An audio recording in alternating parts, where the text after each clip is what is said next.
vous allez toutes et tous très très très bien. Alors aujourd'hui, je vous retrouve pour une vidéo blabla, blabla, blabla.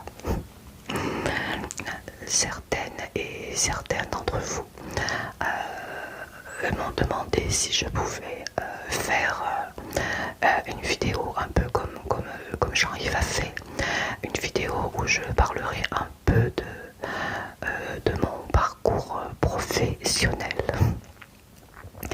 Alors je tiens tout d'abord à vous dire que mon parcours professionnel est très court, hein, n'a rien à voir avec celui de Jean-Yves. Tout d'abord parce que j'ai élevé mes 4 enfants, puisque ma priorité et ça a toujours été mes enfants. Donc j'ai choisi d'élever mes enfants, voilà. Lorsque j'étais petite fille, je me suis toujours dit que le jour où je deviendrai maman, je ne ferai jamais garder mes enfants, j'élèverai mes enfants, puisque je ne veux pas perdre un seul moment de leur vie, comme par hasard, comme par exemple leur première dent, leur premier pas, etc. etc. Voilà. Je comprends que les personnes ne fassent garder leurs enfants, des fois on n'a pas le choix, et chacun fait comme il veut, mais moi j'ai eu la chance de pouvoir rester à la maison et d'élever mes 4 enfants. Voilà. Je vais d'abord vous parler de mon premier travail. Alors j'étais encore au collège, j'avais à peine 14 ans. Oui, 14 ans. Et mon premier emploi a été pendant les grandes vacances, les vacances d'été, les vacances scolaires, puisque mon papa, comme je vous l'avais expliqué dans mes vidéos que j'ai effacées, mon papa ne supportait pas que nous restions à la maison sans rien faire. C'était impossible pour lui qu'on reste toute la journée à la maison sans rien faire. Donc il fallait absolument que je cherche un emploi. Et j'ai eu la chance de trouver un emploi, puisqu'à l'époque, les offres d'emploi étaient souvent dans des journaux. Et à l'époque, je crois que c'était le journal Le Dauphiné ou Edpo 26, je me souviens plus. Et donc il y avait une page, une rubrique où on pouvait y trouver toutes les offres d'emploi. Alors je passais mes journées à regarder, puisque mon papa achetait le journal tous les matins. Et donc je cherchais en espérant vite trouver quelque chose, puisque mon papa commençait à s'impatienter. Et un jour je suis tombée sur une offre d'emploi comme nounou pour garder 2 enfants, un petit garçon et une petite fille. Et les parents souhaitaient une jeune fille, ils souhaitaient une étudiante ou une collégienne, ou voilà, ils ne souhaitaient pas avoir une personne adulte, enfin trop âgée, ils voulaient absolument une jeune fille. Donc moi j'avais à peine 14 ans. Je me suis donc présentée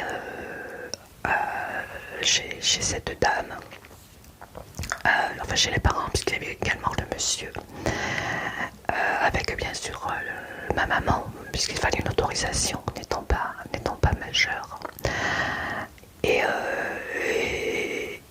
tout de suite la dame m'a dit: il n'y a pas de souci, je vous embauche pour garder mes enfants pendant toute la période scolaire, puisque les parents tenaient une boutique et ils ne pouvaient pas prendre de congé, puisqu'il avait fait, je crois, en septembre, enfin je sais pas trop, un truc comme ça.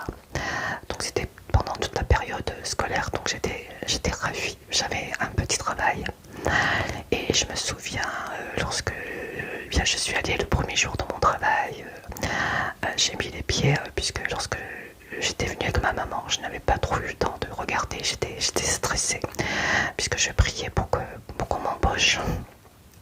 Donc je n'avais pas eu le temps de trop regarder autour de moi. Et lorsque je suis arrivée toute seule, j'ai vu, c'était une magnifique, magnifique villa. C'est la première fois que j'allais pouvoir entrer dans une villa, puisque lorsque je me promenais autour de chez moi, il y avait beaucoup, beaucoup, beaucoup de somptueuses, magnifiques villas, et je les voyais de l'extérieur. Je me demandais toujours comment c'est à l'intérieur. Et là, j'ai pu rentrer dans cette villa qui était magnifique, une villa vraiment luxueuse. Il y avait une grande piscine et j'ai un peu regardé un peu tous les détails. Et donc je suis rentrée, la maman était encore là. Elle m'a fait visiter un peu des lieux. Je me souviens qu'il y avait une grande, grande cuisine, un peu comme dans les films américains, vous savez, des cuisines ouvertes avec des grands frigidaires, avec comment dire, un plan de travail, je ne sais plus comment ça s'appelle, en plein milieu de la cuisine. C'était magnifique, comme un film, c'était vraiment très très beau. Et tout le reste de la maison était vraiment très très beau. Donc j'ai gardé, c'était une petite fille et un petit garçon. Et c'était très bien, c'était très très très gentil. Bien souvent ils se querellaient comme tous les enfants. Ça me faisait penser à moi et à mon frère. Et il y avait une grande piscine, et donc lorsque les enfants allaient se baigner dans cette piscine, bien entendu j'avais l'autorisation de m'y baigner également pour pouvoir les surveiller. Donc c'était en même temps pour moi un peu des vacances, puisque je n'avais pas de piscine chez moi. Moi c'était plutôt la piscine municipale, et c'était la première fois que je me baignais dans une piscine privée. Voilà, donc c'était un très très bon souvenir. Je l'ai gardé toute la journée. Je venais le matin à 8h30 et je repartais le soir vers les 19h. Donc c'est moi qui m'occupais pour faire la cuisine, mais comme on était en plein été et la dame ne préférait pas trop que j'utilise les plaques de cuisson, tout ça, question sécurité, donc on avait des salades à disposition. Je pouvais faire des sandwichs, puisque la plupart du temps on était dans le jardin au bord de la piscine, donc c'était plutôt cool. Voilà, donc je suis restée pendant toute la période estivale, pendant les vacances scolaires. Ensuite, eh bien, j'ai repris l'école, j'ai repris les cours. J'ai fait un stage dans une école maternelle, puisque à l'époque, les garçons, eux, c'était dans la maçonnerie, la peinture, et nous, c'était dans les écoles maternelles ou coiffure. Mais moi, j'avais choisi l'école maternelle. Et j'étais tombée dans une école maternelle où c'était magnifique. Elle était super jolie, cette école. Je me souviens encore de l'auteur. Et normalement, c'était des stages de 15 jours, un mois maximum. Donc on commençait par un stage de 15 jours, mais j'avais demandé si je pouvais encore faire 15 jours, et la directrice de cette école maternelle était très très très très contente de moi, et elle avait donc demandé elle aussi si elle pouvait me garder encore 15 jours. J'avais donc fait en total un mois, et ensuite j'ai encore demandé si je pouvais encore faire 15 jours. Et la directrice avait elle aussi demandé, et rebelote. Ma maîtresse, enfin la principale du collège, je savais que j'étais très heureuse dans ce stage, beaucoup plus qu'à l'école. Et elle m'avait dit, bon, il n'y a pas de souci, allez, hop, c'est reparti pour 15 jours. Et ensuite, eh bien 15 jours après, c'était reparti, donc j'avais 2 mois au lieu de 15 jours. Ensuite, eh bien, la directrice de la maternelle et la directrice la principale de mon collège avait contacté ma maman, puisque mon papa, lui, n'allait jamais à l'école, et avait demandé à ma maman de me faire un stage pour être plus tard travailler dans les écoles maternelles comme institutrice, puisque c'était vraiment ma vocation, et elle l'avait deviné, et il fallait faire des papiers, tout ça. Ma maman en a parlé à mon papa, et m'ont dit, et ils ont répondu, on va pas se prendre la tête, elle fera des ménages, elle travailler en usine comme tout le monde. Voilà, c'est trop compliqué de faire les papiers. Donc ils n'ont pas donné suite à à mon grand regret. Voilà, sinon peut-être que j'aurais été institutrice dans une école maternelle. J'aurais adoré, mais tant pis. Je pouvais rien faire, j'étais mineure, donc mes parents n'ont pas donné suite. Ils m'ont dit tu continues le collège et lorsque ce sera terminé, eh bien tu iras travailler comme tout le monde. Tu feras dans les usines ou voilà, il n'y a pas de sous-métier. Ils ont tout à fait raison, mais bon, j'avais quand même une chance de pouvoir faire le métier que j'aurais tellement aimé faire, mais tant pis. Alors j'ai repris l'école. Ensuite est arrivé la fin de mon année scolaire. Et encore une fois, il fallait vite que je trouve du travail, puisque cette fois-ci, mon papa est encore plus énervé, puisque pendant la période scolaire, c'est 2 mois, 1 mois et demi, 2 mois. Mais là, c'était pour tout le temps, puisque j'avais fini mon année scolaire, j'avais 16 ans. Et donc, il m'avait mis, comme je vous l'avais expliqué dans une de mes vidéos, qu'il m'avait mis un ultimatum si je ne trouvais pas un emploi très vite. Eh bien, j'étais à la rue, j'étais dehors, alors que j'étais mineure. Mais bon, je sais qu'il aurait tenu parole, et puis voilà. Donc, comme je vous l'avais expliqué, j'ai passé toute la journée dans ma ville à pousser toutes les portes pour leur demander s'ils n'avaient pas besoin d'une apprentie. J'étais pas à faire n'importe quel travail, boulangerie, quoi que ce soit. Et arrivé le soir vers les 18h30, j'ai pu voir une affiche sur une vitrine d'un pressing où il cherchait une jeune apprentie. Donc là, je me suis dit, Françoise, c'est ta dernière chance parce que là, tu vas rentrer sans emploi. Ça va être chaud pour toi. Je crois que tu vas devoir faire tes valises. Donc j'ai vite poussé la porte de la vitrine. Et je me rappelle qu'il y avait un petit monsieur âgé, puisqu'il allait partir en retraite, c'était pour le remplacer, qui était tout souriant, puisque moi j'étais en larmes, puisque je me disais c'est foutu.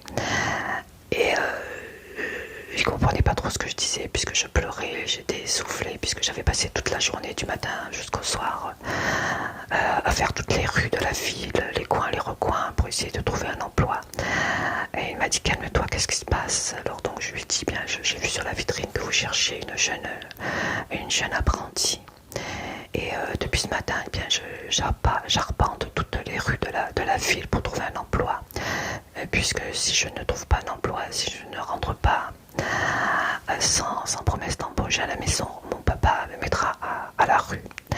Donc il m'a expliqué que par rapport à mon âge, il n'avait pas le droit à tout ça, mais il a bien compris que c'était spécial, qu'il fallait absolument que je trouve un emploi. Donc il m'a dit, il n'y a pas de souci, écoute, on cherche une apprentie. Donc bien si tu veux bien, tu te présentes demain avec tes parents et on en parlera. Donc le soir même, bien toute contente, j'ai pas eu le temps de parler parce que tout de suite mon père m'a dit, alors t'as trouvé quelque chose? Je lui ai dit oui papa, j'ai trouvé quelque chose et on a rendez-vous demain pour en parler. C'est dans un pressing, il cherche une jeune apprentie. Donc bien entendu le lendemain à la première heure, puisque le pressing ouvrait à 9h, avec mon papa et ma maman, et bien on s'est présenté et puis voilà, on a conclu. Enfin voilà, ils m'ont pris. Donc ils m'ont pris en apprentissage. Donc j'avais des heures de cours et des heures de pratique. Mais le problème, c'est que le pressing et le centre d'apprentissage avaient fait une erreur. Je rends mon micro. Ils avaient fait une erreur puisque dans l'apprentissage à l'époque, je ne sais plus si c'est pareil maintenant, mais la branche de métier, puisque c'était un apprentissage comme presseuse qui m'avait pris, n'existait pas. Et dans ce centre d'apprentissage, il y avait boulangerie, pâtisserie, peintre, maçon, je ne sais plus ce qu'il y avait d'autre, mais il n'y avait pas d'emploi comme presseuse dans un pressing. Donc ils s'en sont aperçus, je ne sais pas comment ils ont fait pour me prendre, puisque je suis quand même restée presque un mois. Au bout d'un mois, ils ont aperçu que j'avais rien à faire là, c'était pas ma place. Alors là, ça a été la panique. puisque j'ai dit mon Dieu, mais alors je vais être obligée de quitter mon emploi. Je suis donc vite retournée au pressing, puisque entre temps ils allaient recevoir une lettre pour leur dire également qu'ils ne pouvaient plus me garder au centre d'apprentissage. Et donc au petit monsieur, je lui ai dit comment je vais faire. Il m'a dit il n'y a pas de souci, c'est pas grave, ne t'inquiète pas. Le peu que tu as fait chez nous en un mois, on a vu que tu étais très accomplie, très soigneuse dans ton travail, très sérieuse pour ton jeune âge. Et on va te faire un contrat, voilà, en tant que, voilà, si tes parents veulent bien. Bien sûr que mes parents ont voulu, mon papa tout de suite il a dit il n'y a pas de souci. Donc on a signé un contrat à durée indéterminée, voilà, avec l'accord de mes parents. Donc j'ai travaillé dans ce pressing pendant 2 ans à peu près, oui, 2 ans. Au début j'étais je remplissais les machines, je faisais du détachage, je travaillais sur la presse. Et puis après, le petit monsieur a pris sa retraite. Je travaillais toute seule avec une jeune femme. Et elle m'avait dit, écoute, tu vas essayer d'aller à la caisse, de recevoir les clients. Alors je l'ai fait et ça s'est très très bien passé. Donc après, bien, j'étais polyvalente. Je faisais tout. Je faisais la caisse, je recevais des clients, je m'occupais du détachage, je m'occupais de la presse, du repassage, des grosses machines, puisqu'on faisait également en libre service. Il y avait 4 petites machines à laver. Donc voilà, il fallait que je surveille quand il y avait des clients, tout ça. Et j'adorais. Et pendant quelques mois, presque un an, je suis restée toute seule pratiquement, puisque la jeune femme a quitté et ils avaient du mal à trouver quelqu'un d'autre. Donc malgré mon jeune âge, j'ai tenu le magasin toute seule, vraiment toute seule.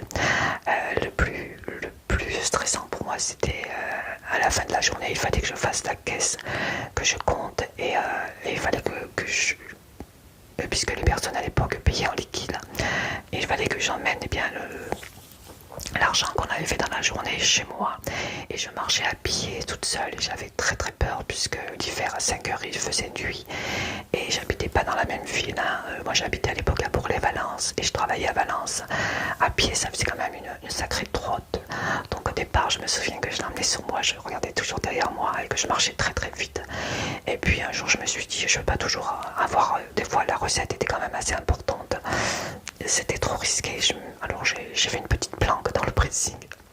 J'avais trouvé une petite cachette et je cachais la recette bien de la journée dedans, puisque le livreur qui nous livrait les produits ramassait la caisse également en fin de semaine.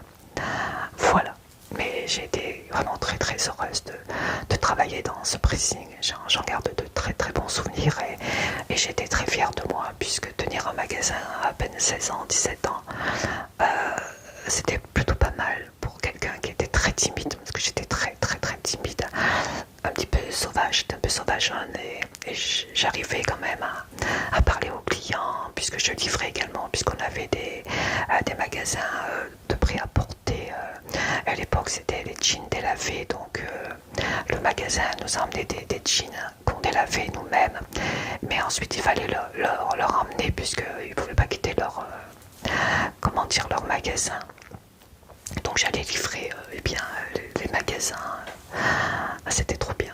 Voilà, et il y a même des anecdotes où il y avait beaucoup de petites mamies, et les petites mamies,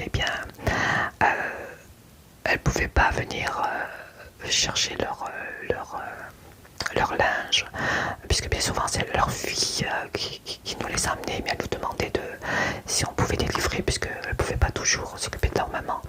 Et lorsque je livrais leur linge, eh bien elles m'offraient le café, elles me lâchaient plus, elles avaient envie de parler. Alors moi ce que je faisais, puisque comme j'habitais assez loin, je ne rentrais pas chez moi entre midi et 2. Alors ce que je faisais, puisqu'entre midi et 2 le magasin était fermé, je les livrais à ce moment-là.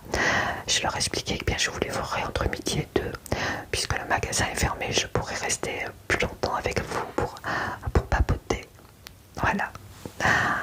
Donc j'ai eu de belles rencontres, puisque j'ai eu, je ne sais pas si vous vous souvenez, mais j'avais parlé qu'à une époque j'avais eu un petit flirt plutôt platonique avec le sosie de Maïbrand.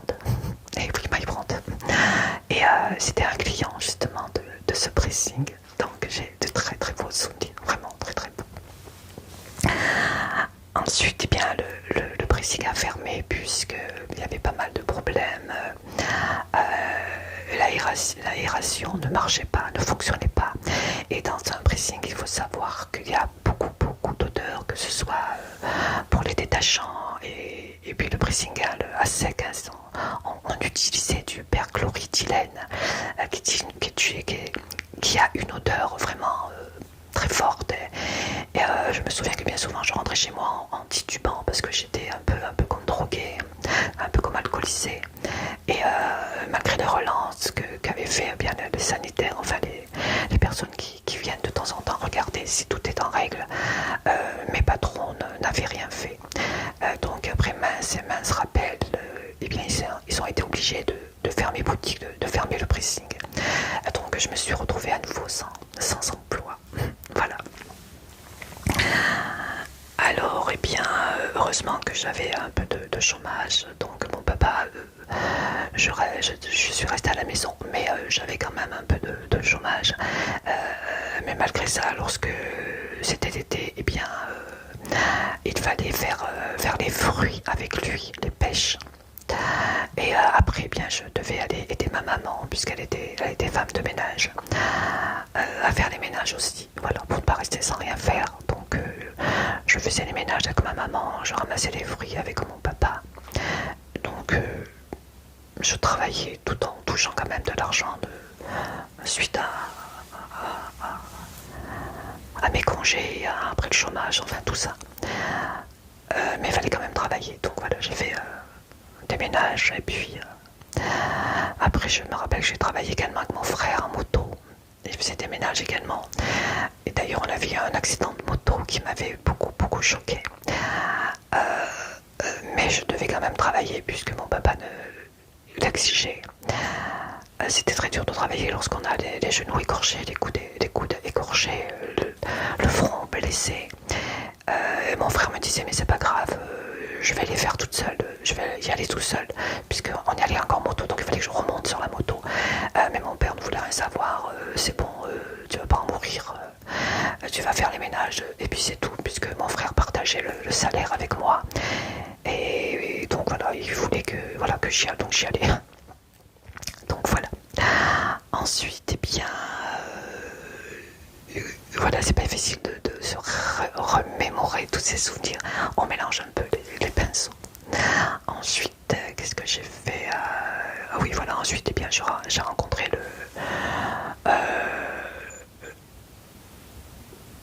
non, je sais pas, non, c'est pas ça.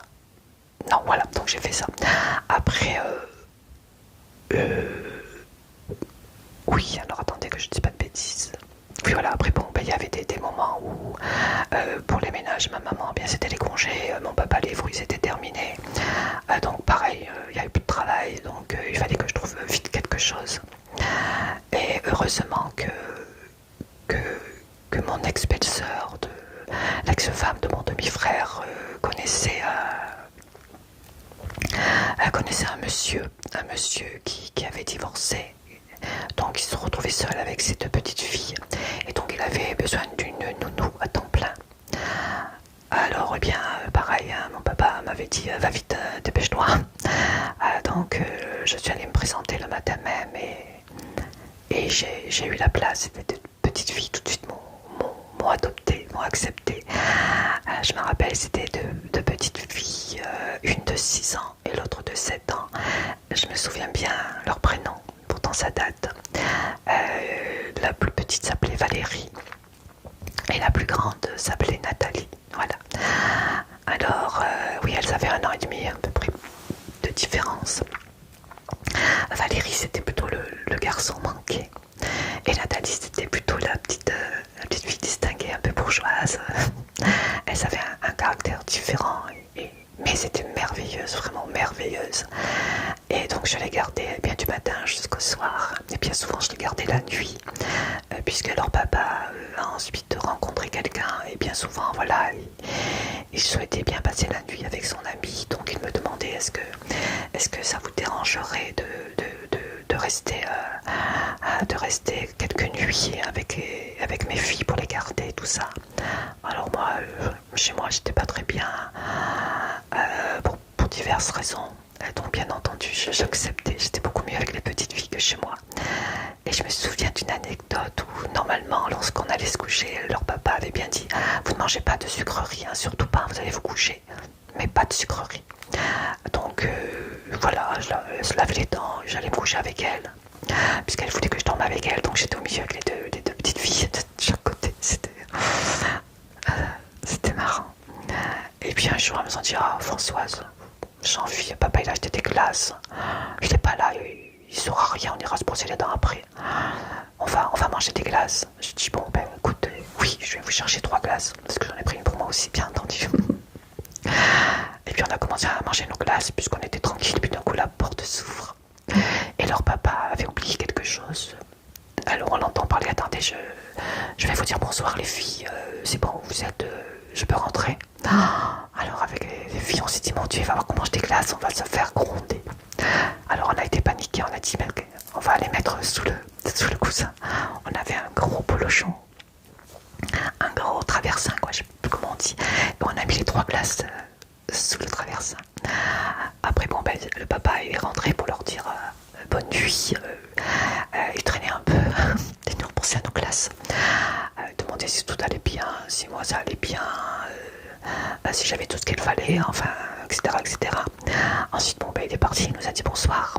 On a attendu que la porte claque, la porte d'entrée. On a vite récupéré nos glaces, mais c'était plus des glaces, elles avaient toutes fondu. Il y en avait partout, partout, partout, partout. Voilà, c'est des anecdotes qui me font sourire lorsque j'y pense. Et donc, on est allé rechercher 3 glaces. Et il a fallu que je lave le traversin et tout, c'était... En espérant que leur papa ne revienne pas, mais non, c'est bon, il avait pris ce qu'il fallait. Je me souviens aussi que pour mon anniversaire, elle m'avait acheté un joli briquet, alors que je ne fume pas. Je ne fumais pas et je ne fume pas. Mais elles avaient trouvé que l'objet était tellement joli, puisque c'était un briquet, mais dans un packaging magnifique. Et elles n'ont pas regardé que c'était un briquet ou que ce soit, elles me l'avaient acheté, il était magnifique. Je sais que c'est un objet qui avait une certaine valeur, donc j'étais un peu gênée, j'avais demandé à leur papa, je lui ai fait voir et je lui ai dit je suis un peu gênée. Et il m'a dit mais il n'y a pas de souci, c'est leur argent de poche, si elles ont choisi de vous l'offrir, c'est avec plaisir, donc vous pouvez le garder, il n'y a pas de problème. Puisque c'était un briquet qui était signé, je me souviens plus, c'était très très joli, et puis il a disparu, je ne sais pas ce qu'est devenu ce briquet. Mais c'était très très très très gentil. Elles avaient un petit chien qui s'appelait Jerry. C'était un caniche royal. Il n'était pas petit, il était de taille moyenne. Et bien souvent l'été, eh bien je les emmenais dans un pré. Ça s'appelait, pour les gens qui connaissent peut-être, qui habitent à Bourg-les-Valences, ça s'appelait la Belle-Meunière. La Belle-Meunière, c'est joli. Et il y avait un petit ruisseau à traverser et il y avait un grand pré avec quelques arbres. Et nous étions tranquilles loin de la route pour Jerry, pour le petit chien. Et j'ai passé des journées avec elle à pique-niquer. C'était trop bien. Et je me souviens que quelquefois, eh bien, je rentrais chez moi avec le petit chien, puisque souvent le papa emmenait les petites filles promener, mais il ne pouvait pas emmener son chien. Donc je gardais également le chien. Et mon papa aimait les chiens, donc il n'y avait pas de souci. Mon papa avait un chien, c'était une femelle, elle s'appelait Bouboule, mais lui c'était un garçon, donc il n'y avait pas de conflit entre les deux chiens. Et mon papa n'aimait pas trop les caniches. Pour lui un caniche c'était stupide, comme il disait. Elle me disait oh, tu sais, si t'es attaqué avec un caniche, il fera rien pour toi, hein, c'est pas lui qui va te défendre. Moi je connaissais Jerry, je savais que c'était un chien assez hargneux. Et je lui dis, ben écoute papa, parce que t'es sûr de toi, il m'avait un peu énervé, parce que moi j'adore les chiens, n'importe quelle race, et j'aime pas qu'on les critique. Et en plus j'aimais beaucoup Jerry. Je lui dis, ben écoute papa, parce que t'es sûr de toi, lève-moi la main. Fais semblant pour une fois. Lève-moi la main et tu vas voir la réaction du chien. Ben tu peux. Alors il a fait semblant de me frapper. Et le chien lui a sauté dessus, mais vraiment sauté dessus. Et il lui avait chopé la pomme, il avait attrapé la pomme de ma main Et je vous assure qu'avec sa canine, il lui a transpercé la main, il avait un trou à la main. Et mon papa a vraiment été surpris qu'un caniche puisse défendre sa maîtresse entre parenthèses et attaquer. Il n'avait pas peur du tout. Et je crois que depuis ce jour-là, mon papa a changé d'idée sur les caniches. En même temps, c'était une petite vengeance pour ceux qui connaissent mon histoire. Voilà. Donc, lorsque j'allais dans les prix avec les petites filles, je savais qu'avec Jerry, on ne craignait rien. Vraiment, c'était pas des tout petits caniches, il était quand même de taille moyenne. Il était magnifique. Je me souviens que mon patron me demandait souvent, une fois par mois, de l'emmener au toiletteur, qui était au centre-ville.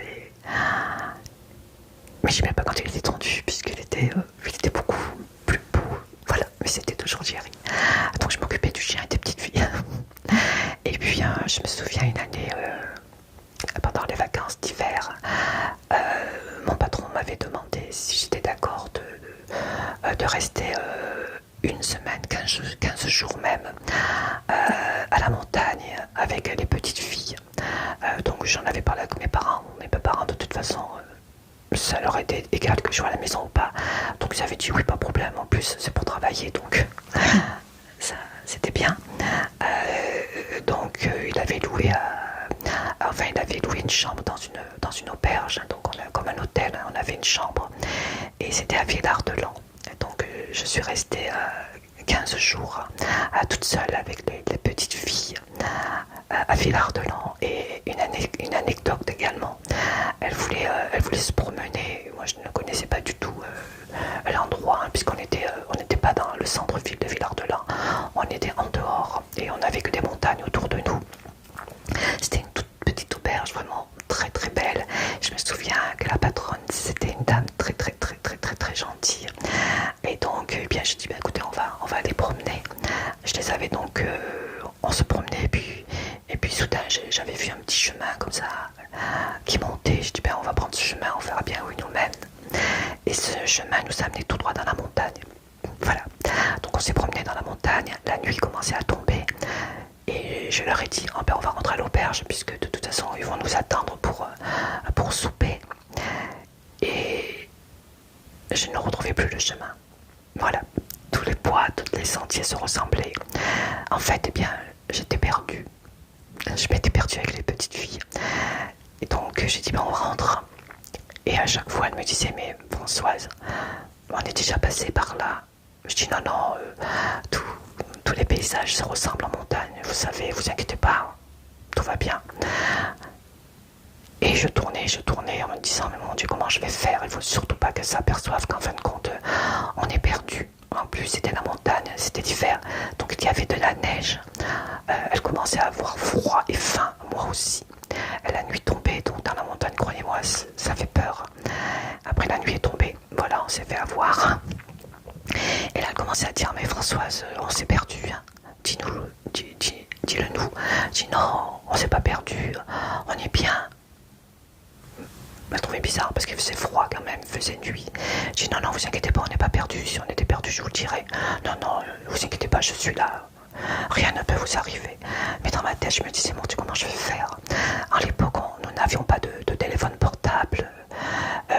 Je savais que l'aubergiste, si on n'était pas rentré, aurait appelé les secours. On nous aurait recherché. Mais je me suis dit, mon patron, il n'aura plus confiance en moi et tout. Il faut absolument que je trouve le chemin. Et à force de tourner, en bas, je voyais la vallée, je voyais des lumières. Et donc, je me suis dit, il faut aller dans ce sens-là. Et à force de chercher, j'ai retrouvé le chemin d'où on était venu. Et je voyais au loin l'auberge. Juste à temps, l'aubergiste avait commencé à mettre les couverts et elle m'a dit, vous avez eu un problème, vous êtes perdu? Je dis non, pas du tout, on était bien, on a voulu profiter. Elle m'a dit oui, parce que je commençais à m'inquiéter, j'étais prête à appeler les secours, quoi. Je dis non, vous inquiétez pas, il n'y a pas de souci. Hein. Et les petites filles m'ont cru, elles ont dit non, Marcotte, Françoise a dit qu'on avait le temps de rentrer, tout ça. Donc personne n'a su qu'en fin de compte, eh bien, je m'étais perdue avec les petites filles. J'ai vraiment eu très très très très peur. Et le lendemain, je me souviens qu'elle me disait on va se promener à la montagne. Je dis non, non, ce qu'on va faire, on va aller au cinéma. Le cinéma était à Grenoble, puisqu'à Villard-de-Lans, à l'époque, il n'y avait pas de cinéma. Il fallait descendre à Grenoble. Et à l'époque, je me souviens qu'il passait le film L'aile ou la cuisse avec Louis de Funès. Je crois qu'il y avait Coluche, mais je me souviens plus. Je crois, mais je suis pas sûre. Et il y avait L'aile ou la cuisse. Oui, il me semble qu'il y avait Coluche. Donc on a pris le bus, puisqu'il y avait un arrêt de bus pas trop loin. Et je suis allée au cinéma avec les deux petites filles pour regarder L'aile ou la cuisse avec Louis de Funès et Coluche.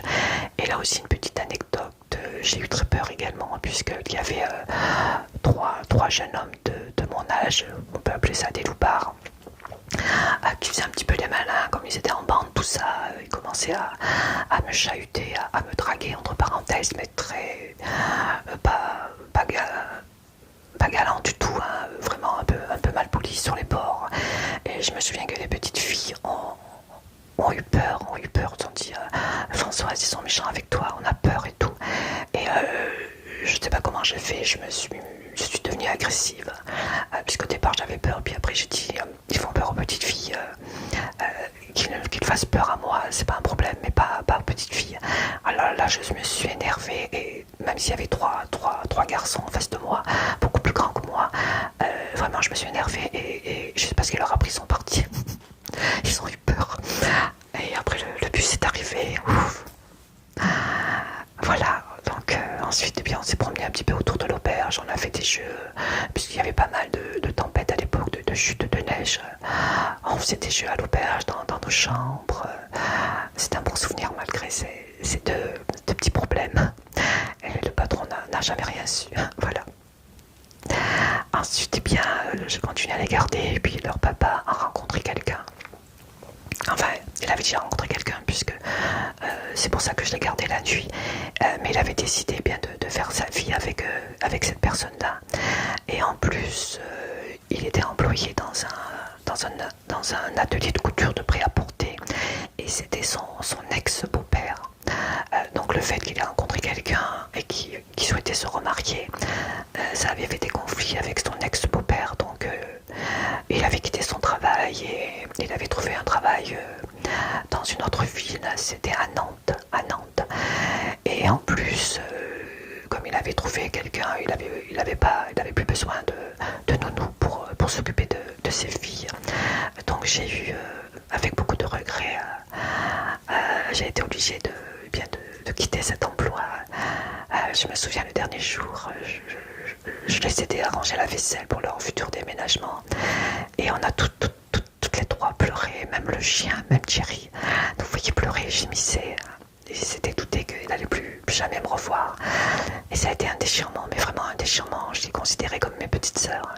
Et elles me considéraient comme leur grande sœur. Et quelquefois, elles me disaient même, on a l'impression que tu es notre maman.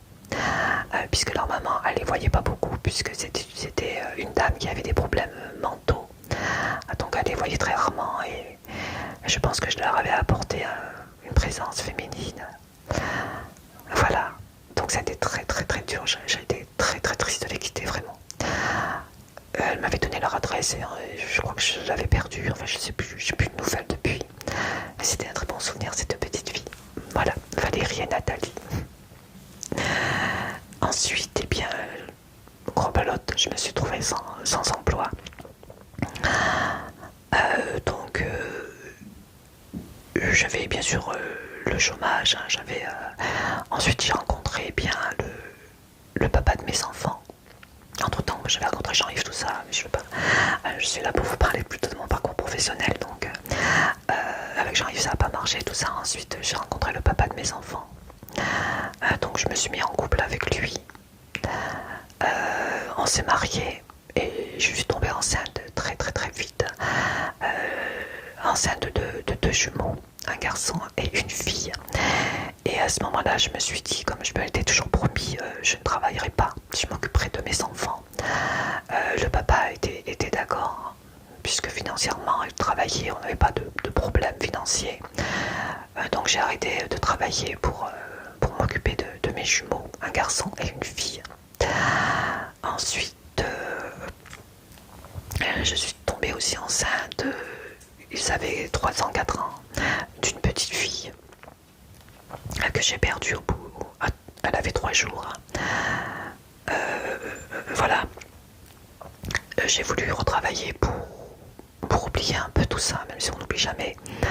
Mais mes enfants avaient 3 ans et demi, 4 ans. Oui, 4 ans, ils avaient à peu près. Ouais, à peu près. Même, ouais, à peu près. Et je me suis dit, il faut que je travaille, il faut que je travaille. Et j'avais trouvé un travail comme pour emballer. Enfin, j'avais trouvé un travail dans une usine de volailles. Et donc, je devais emballer les poulets, les cuisses de poulet dans des barquettes, des aiguillettes de poulet, enfin, tout ça, quoi. Et donc, je ne pouvais pas faire garder mes 2 jumeaux par ma maman, puisque j'habitais dans un immeuble et ma maman habitait juste à côté, sur le même palier. Mais je ne pouvais pas les faire garder puisque mon papa était malade, il avait le cancer. Il toussait beaucoup et il était souvent alité. Donc ce n'était pas un endroit pour les enfants. Je ne voulais pas que mes enfants voyaient leur papy dans cet état-là. Et c'était des enfants en pleine santé, donc ils couraient, ils criaient. Et mon papa avait besoin de se reposer puisqu'il souffrait beaucoup. Je me suis dit, bien, il reste là leur mamie paternelle, la maman de mon ex-mari, de leur papa. Donc je les ai fait garder pendant 1 mois, 2 mois. Mais à chaque fois que je les laissais chez leur mamie paternelle, ma petite fille, ça allait, Sandrine, la jumelle, ça allait, mais Bruno, mon ange, ne voulait pas rester chez sa mamie. Il ne voulait pas. Bruno s'entendait beaucoup mieux avec ma maman à moi qu'avec la maman de son papa. Sandrine, ça allait, mais Bruno, ça passait pas. Je sais pas pourquoi, j'ai jamais su pourquoi. Et à chaque fois, il criait. Il disait, maman, ne va pas travailler, ramène-moi à la maison, je veux pas rester avec mamie. Et moi, je n'avais pas le choix, puisque malgré tout, on avait des problèmes financiers. Et il fallait que j'aide mon ex-mari on avait 2 enfants, tout ça, donc... et voilà, j'avais confiance quand même à mon ex-belle-mère. Et donc j'allais travailler. Et puis, à un moment donné, je me suis dit, c'est plus possible. D'accord, on a besoin d'argent, mais je peux pas laisser... C'est un crève-cœur de le voir pleurer comme ça, mon bébé. Il est petit encore, il a 4 ans, 4 ans et demi. Ouais, à peu près. Même pas, je crois qu'il était même plus jeune. Et je me suis dit, bon, je vais aller à l'usine une dernière fois pour leur expliquer que j'arrête, puisque je travaillais en intérim, donc je pouvais arrêter quand je voulais, pour leur dire que j'arrête. Question voilà, personnelle, pour raison personnelle. Et donc j'ai emmené mon fils et ma fille chez leur mamie. Et je leur ai dit, ne t'inquiète pas, maman, c'est le dernier jour qu'elle travaille et demain je serai là. Mais il pleurait. Donc j'ai pris la voiture en direction de l'usine et puis au beau milieu de la route, enfin, à moitié chemin, j'entendais pleurer mon fils dans ma tête et je me suis dit, c'est le dernier jour. Après tout, j'appellerai mon patron au téléphone, enfin l'agence intérim pour leur dire que j'arrête. Je vais pas aller hop, demi-tour. Et je suis allée récupérer mes deux enfants chez leur mamie. Et quand j'ai vu le visage de mon ange Bruno, il s'y attendait pas. Que je revienne aussi vite le chercher. Et j'ai vraiment eu raison d'arrêter. J'aurais dû même le faire avant. Je sais qu'il n'aimait pas puisque mon ex, leur mamie, était une personne très très croyante et elle leur faisait faire la prière tout le temps. Et pour des enfants de cet âge-là, c'était très difficile pour eux et ça avait traumatisé en fait compte mon fils Bruno. Sandrine un peu moins, même si elle n'aimait pas ça, mais Bruno, voilà. Donc j'étais contente, j'aurais dû le faire avant, mais bon. Et non, pas trop souffert non plus, mais c'est juste, voilà. Ensuite, j'ai décidé bien de ne plus travailler, puisque je n'avais qu'elle pour garder mes enfants. Il n'était pas question que je prenne une nourrice ou quoi que ce soit, même si j'ai confiance aux nourrices, mais voilà. Je dis, bon, bah écoute, avec l'accord du papa, il m'a dit, il n'y a pas de souci, même que ce soit ma maman, ils sont pas bien là-bas, arrête de travailler, c'est bon. Donc j'ai arrêté de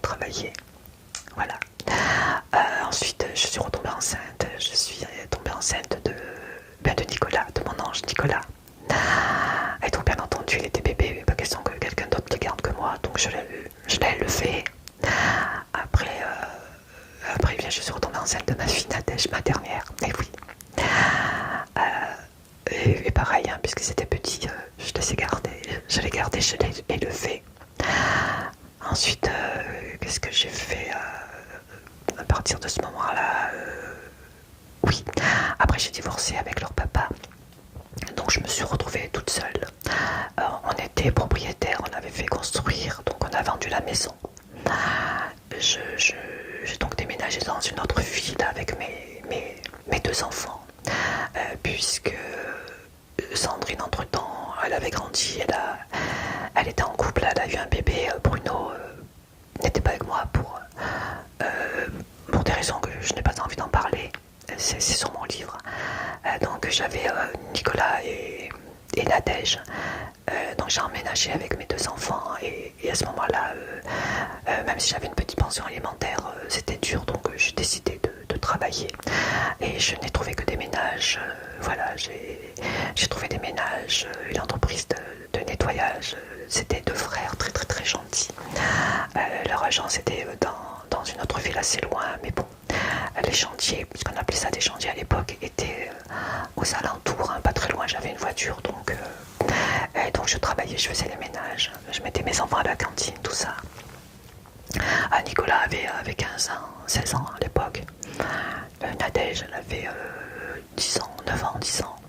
Elle restait à la cantine et les horaires faisaient que lorsque je ne pouvais pas aller chercher Nadège, eh bien c'est Nicolas qui allait la chercher, ou alors ma soeur Yvette qui habitait pas très loin.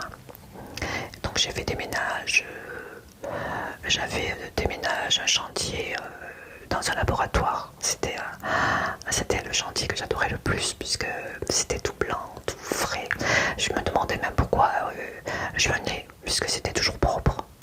On avait l'interdiction de toucher les éprouvettes, je sais pas comment on appelle ça. Ça fumait, tout ça. Il y avait bien marqué des étiquettes de partout, ne pas toucher. Donc vraiment, c'était un ménage vraiment pas compliqué à faire. Mais j'adorais faire les ménages dans ce laboratoire. Ensuite, j'avais un chantier un peu plus loin que j'ai détesté, puisque c'était des bureaux qui s'occupaient bien des personnes qui travaillent, qui font les goudrons, qui font les autoroutes, les routes, voilà. Et c'était des personnes qui étaient en déplacement. Donc sur le parking des bureaux, il y avait comme des mobil-hommes, des mobil-hommes, voilà, où logeaient ces ouvriers. Et c'était des ouvriers très très mal polis, très irrespectueux, ils étaient nombreux, donc ils se sentaient en force. Et ils n'arrêtaient pas de m'embêter. Je me souviens que normalement, puisqu'il y avait des douches, le patron leur avait dit, lorsqu'il y a la femme de ménage, il est interdit de prendre vos douches, puisqu'elle va nettoyer. Vous n'allez pas dans les douches. Donc moi, j'y allais à chaque fois tranquille, pensant qu'il n'y avait personne. Et puis un jour, j'entendais pas l'eau couler, rien. J'entends la porte qui s'ouvre et tout d'un coup, un homme surgit nu, complètement nu, en faisant son malin, en disant des mots que je ne répéterai pas. Moi j'étais très agressive, hein, je ne me suis pas laissé faire, je lui ai dit, enfin bref, je l'ai rabaissé le mieux possible, mais j'ai eu très très peur. Et j'ai décidé ce jour-là de ne plus refaire ce chantier, c'était pas possible. Ce manque de respect comme ça, je ne l'avais pas. J'étais là pour nourrir mes enfants, j'avais besoin de nourrir mes enfants, c'est ce que j'avais dit. Je ne suis pas là pour me faire insulter, ou voilà, je ne suis pas. Voilà, s'ils veulent trouver quelqu'un, il y a des endroits. Moi je suis là pour faire mon ménage, et donc j'ai dit non, j'ai besoin d'argent, mais pas dans ces conditions. J'avais d'autres chantiers, je travaillais également, je faisais le ménage là où il y a le ménage, bien l'entreprise EDF, je faisais les bureaux de l'EDF, je faisais également les bureaux France Télécom à l'époque, le laboratoire, j'avais d'autres chantiers aussi, une usine, je me souviens plus, mais là cet endroit-là c'était vraiment irrespectueux, vraiment. Donc j'ai travaillé, voilà, pendant plusieurs années. Ensuite il est arrivé un drame par rapport à mon fils Bruno. Donc j'avais rencontré Jean-Yves entre-temps, qui m'avait proposé, eh bien, que pour moi ce serait mieux de quitter la ville, de quitter cet appartement, puisque je voyais l'image de Bruno tout le temps. Et de venir vivre avec lui en Bretagne. Donc j'ai quitté mon emploi. Il voulait m'offrir d'autres chantiers. Il m'avait même proposé d'être chef. C'est moi qui aurais par exemple emmené les produits aux femmes de ménage avec une voiture de fonction. Je n'aurais plus fait les ménages. Ils avaient essayé de me garder en me proposant ce nouveau travail pour pouvoir me soulager un peu, puisque je leur avais dit pourquoi je quittais. Mais malgré tout, même si le salaire aurait été beaucoup plus important et j'aurais fait plus les ménages, j'aurais juste emmené bien les produits aux femmes de ménage qu'il fallait, leur demander s'ils voulaient un acompte, enfin voilà. Mais je ne pouvais pas, j'ai donc quitté, je suis donc allée vivre en Bretagne avec Jean-Yves pendant 9 mois. J'avais essayé de trouver du travail, mais en Bretagne c'est pas évident, et puis j'avais pas la tête à ça. J'avais du mal à m'y faire à la Bretagne, pas parce que je n'aime pas la région, c'est magnifique, c'est vraiment magnifique. Mais ma fille Sandrine étant mariée, elle avait une petite fille, donc elle était restée avec son mari dans notre région. Et puis mon fils Nicolas n'avait pas voulu nous suivre, puisqu'à l'époque il avait un meilleur ami. Puis suite à ce drame, eh bien, son meilleur ami lui apportait beaucoup de réconfort. Donc il a voulu rester avec son père. Et mes enfants me manquaient, Nicolas me manquait, Sandrine me manquait. Et j'ai donc dit à Jean-Yves, eh bien écoute, moi je retourne dans ma région, rejoindre mes enfants. Voilà, je te demande pas ton avis. Mes enfants ont toujours été ma priorité, elles le seront toujours. Et je lui dis, bien écoute, moi, toi tu peux rester si tu veux, puisque tu as ta famille, mais moi je rentre chez moi. Donc je voulais prendre le train, je me souviens, je suis allée chercher Nadège à l'école, on l'avait mis dans une école privée. Et lorsque je lui ai dit on rentre à Valence, enfin à l'époque on était à Port-de-Péage, comme à l'instant, elle montait petit. Hein. Et elle m'a dit oui, tout de suite elle était contente, malgré qu'elle avait une petite tristesse, puisqu'elle s'était fait une meilleure amie. Et donc j'ai dit à Jean-Yves, écoute, tu nous emmènes à la gare et moi je rentre. Et il m'avait dit non, pas question, je vais te ramener en voiture, tu vas pas prendre le train. On n'était pas encore mariés. Hein. Donc il m'a emmené chez ma fille Sandrine, puisque j'avais plus d'appartement. Je suis donc restée habiter chez ma fille Sandrine, avec ma fille Nadège pendant quelques temps, le temps de trouver un appartement. Jean-Yves m'a dit, puisque on avait un appartement en Bretagne, je vais rendre les clés, je vais faire l'état des lieux, je reviens te rejoindre. C'est ce qu'il a fait. Donc ensuite, bien avec Jean-Yves, on a trouvé un appartement. On s'est mariés. Ensuite, il y a eu encore un drame par rapport à Nicolas. J'avais décidé de reprendre le travail. Et puis, il y a eu un drame avec Nicolas qui était très très dur. Il était à l'hôpital, dans le service de réanimation, en urgence absolue. Donc, il n'était pas question pour moi de travailler, puisque mon fils avait besoin de moi. Puisque j'allais le voir tous les jours, il était dans le coma. Et je voulais aller le voir tous les jours. Il n'était pas question que même s'il ne me voyait pas, il fallait qu'il sente que je suis là. Donc j'allais le voir tous les jours. Plus tard, lorsqu'il est sorti du coma, il m'a dit, tu sais maman, j'avais l'impression d'entendre ta voix. Et voilà. Et donc voilà, ensuite il a été dans un centre de rééducation. C'était très dur aussi, il y avait d'autres problèmes qui se sont rajoutés, donc je ne pouvais pas travailler non plus. Puisque à cette époque-là, j'avais déjà perdu Bruno, j'avais peur de perdre Nicolas. Et je voulais absolument être près de lui, aller tous les jours aussi au centre de rééducation où il était. Après, ça allait un peu mieux, il voulait avoir son appartement. Donc voilà, je ne vais pas parler, on est en dehors de mon parcours professionnel, mais voilà, c'est pour vous dire qu'à ce moment-là, j'ai arrêté de travailler pour raison familiale. Voilà. Le drame que j'avais vécu avant Nicolas, bien sûr, m'a affaibli, j'étais devenue sauvage. Je n'étais plus sociable, je n'avais plus la force de travailler, je me demandais à quoi ça sert tout ça. Enfin bref, c'est pour vous dire pourquoi j'ai arrêté de travailler. Donc après Nicolas a eu son appartement. Bon après, voilà, le temps a passé. On a fait beaucoup de choses pour Nicolas. Voilà. Après l'âge a fait que, bien que j'étais un peu trop vieille pour reprendre du travail, j'étais très fatiguée, puisque les drames, les chocs que j'ai eus m'ont développé une maladie auto-immune.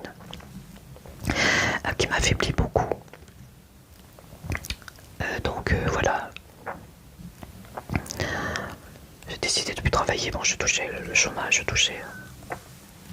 Après, ben voilà, maintenant je suis à la retraite, donc il n'y a plus de problème de travail. J'ai pas une grosse retraite, puisqu'il me manquait des. Ah, je sais même plus comment on appelle ça. Enfin, des périodes, quoi. Donc, mais bon, je fais avec. Et voilà, mon parcours professionnel, donc, il n'est pas aussi important que celui de Jean-Yves, puisque j'ai eu 4 enfants, comme je vous l'ai dit. Hein, j'ai souhaité les élever. Ensuite, eh bien, lorsqu'ils étaient grands, j'aurais pu travailler, puis il y a eu des drames. Et voilà. Je pense peut-être que j'ai oublié quelques. Ah oui, j'avais fait un stage. Ah ben oui, non, mais je vous l'ai dit. Oui, j'avais fait un stage aussi en maroquinerie. C'était un stage, je dirais pas à la marque, c'était très très célèbre. D'ailleurs, ma fille travaille pour eux en ce moment, comme quoi le monde est petit. J'avais fait un stage et c'était un stage dans, voilà, où je faisais des valises en cuir, des sacs en cuir, je pense que vous avez une idée.